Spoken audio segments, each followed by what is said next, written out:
วัตถุดิบเราก็จะมีเนื้อปลากรายขูด500 กรัมนะคะแช่ช่องฟิตสัก 10-20 นาทีให้เป็นเกล็ดน้ำแข็งเย็นจัดๆเลยค่ะเวลานำมาตำหรือว่ามาปั่นมาสับมาฟาดเนื้อจะได้เหนียวไวขึ้นนะคะพริกแกง150 กรัมค่ะ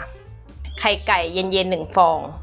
ถั่วฝักยาวนำมาซอย150 กรัมค่ะหรือว่าจะใช้ถั่วพูซอยก็ได้นะคะแล้วก็ใบมะกรูดซอยประมาณ 4-5 ใบค่ะแล้วแต่จะใส่เยอะใส่น้อยตามชอบเลยค่ะแล้วก็จะเพิ่มเกลืออีกประมาณ1 ช้อนชานะคะเราจะไม่ให้เค็มมากเพราะว่าเดี๋ยวเราก็จะทานกับน้ำจิ้มนะคะเตรียมวัตถุดิบเสร็จแล้วเราก็จะปั่นเลยค่ะ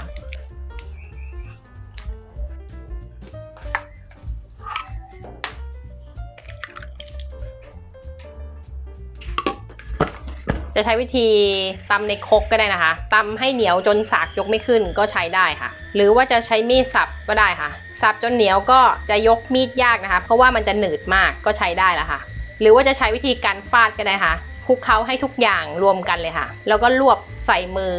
ยกขึ้นฟาดแรงๆใส่กระมังทำแบบนี้ประมาณ 5-10 นาทีนะคะฟาดให้เหนียวก็ใช้ได้แล้วค่ะ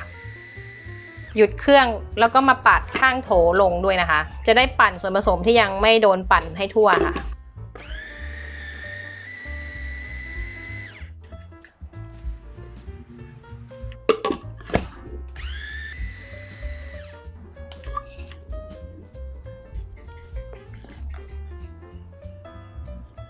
เหนียวมากนะคะนี่ยกขึ้นมายากมากเลยเสร็จแล้วเราก็จะเทใส่กะละมังอีกใบหนึ่งนะคะเพื่อผสมถั่วฝักยาวซอยกับใบมะกรูดซอยค่ะ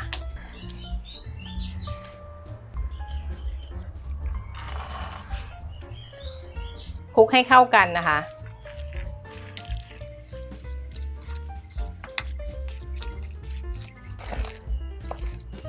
เข้ากันดีแล้วก็นำไปทอดได้เลยค่ะตั้งน้ำมันให้ร้อนนะคะไม่ให้ร้อนจัด